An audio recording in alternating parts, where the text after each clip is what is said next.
মুক্তিযুদ্ধ বা ইসলামের নামে রাজনীতি চলবে না, মুক্তিযুদ্ধ ও ইসলামকে মুখোমুখি করা যাবে না মন্তব্য করেছেন এনসিপির আহ্বায়ক নাহিদ ইসলাম।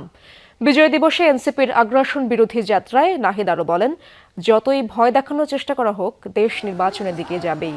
বিকেলে রাজধানীর বাংলা মোটর মোড় থেকে এই আগ্রাসন বিরোধী যাত্রা শুরু করে এনসিপি, শেষ হয় টিএসসি গিয়ে। সেখানে হাসনাত আব্দুল্লাহ বলেন, ভারতীয় আধিপত্যবাদের উৎখাতের মধ্য দিয়ে এই আগ্রাসন রুখে দেওয়া হবে। সদস্য সচিব আক্তার হোসেন নরেন্দ্র মোদীর বিরুদ্ধে ইতিহাস বিকৃতের অভিযোগ তোলেন। অবিলম্বে তার বক্তব্য প্রত্যাখ্যান ও রাষ্ট্রীয়ভাবে ইতিহাস বিকৃতির বিরুদ্ধে সরকারকে বিবৃতি জারি করার দাবি জানান তিনি।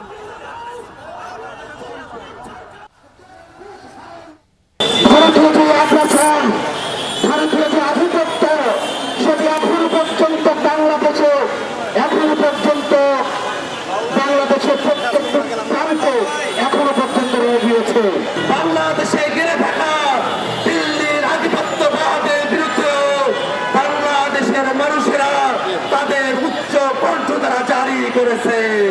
মুক্তিযুদ্ধের নামে যদি মুজিববাদের আকাঙ্ক্ষা, মুজিববাদের চার নীতির আকাঙ্ক্ষা বাংলাদেশের উপর চাপিয়ে দেওয়া হয়, তা আমরা কঠোরভাবে প্রত্যাঘাত করব।